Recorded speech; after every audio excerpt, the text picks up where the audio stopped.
I apologize in advance. I know you'll have been asked this millions of times at dinner parties and everywhere you go. But again, if I can just ask for the sake of our viewers, how is it that nobody, including the very smart people around you, anticipated or foresaw this massive economic crash coming back in 2006, 2007? How did nobody see it on the horizon? So I think two comments on that. One is that a lot of people thought that what was happening was not sustainable. It couldn't go on forever. Knowing something cannot go on forever is not the same as knowing exactly when it will stop and go wrong. And I don't think it was possible easily to identify that the problems would show up first in a banking crisis as opposed to problems in, say, foreign exchange markets, and that it was not easy to know the precise date when things would happen. And what was clear was that sometimes people say now, well, perhaps if the Americans hadn't let Lehman Brothers go, we wouldn't have had a crisis. That's simply untrue. We'd had banks fail before, and we had banks fail afterwards.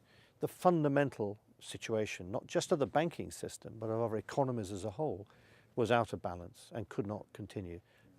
Whether it was Lehman's, if it hadn't been them, it would have been someone else. So I don't think it's sensible to pinpoint the exact moments or places where the crisis was seen most visibly and to say, well, this was the real problem. They were symptoms of a much deeper problem.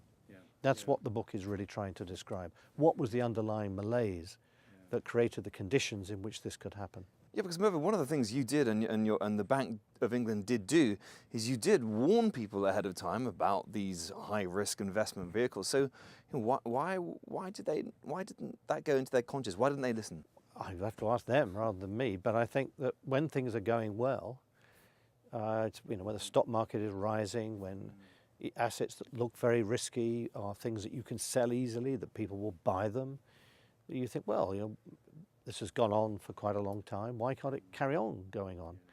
And it's always like the problem with a number 11 bus. You stand there, it doesn't come, it doesn't come, it doesn't come.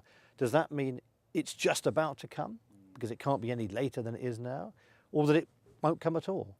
There is no answer to that because we simply don't know what's been happening. And I think one of the problems here, and one of the things I talk about in one of the chapters, is that people are very bad at thinking about the context in which they see observations. So the fact that something is working well for quite a long time is not a good reason for thinking it can continue. The classic example that's given is the turkey before Christmas, which is the turkey, when asked, says, I love this farmer, he's a wonderful man, every day he brings me wonderful food. And day after day, the turkey gets happier and happier. Great environment, until suddenly one day it stops and he's killed to sell to other people for Christmas. The turkey didn't see the context of the world in which he was living. And that was true of many people in the financial sector. They were so focused on the short term that a sequence of favourable short-term events blinded them to the context in which they were operating.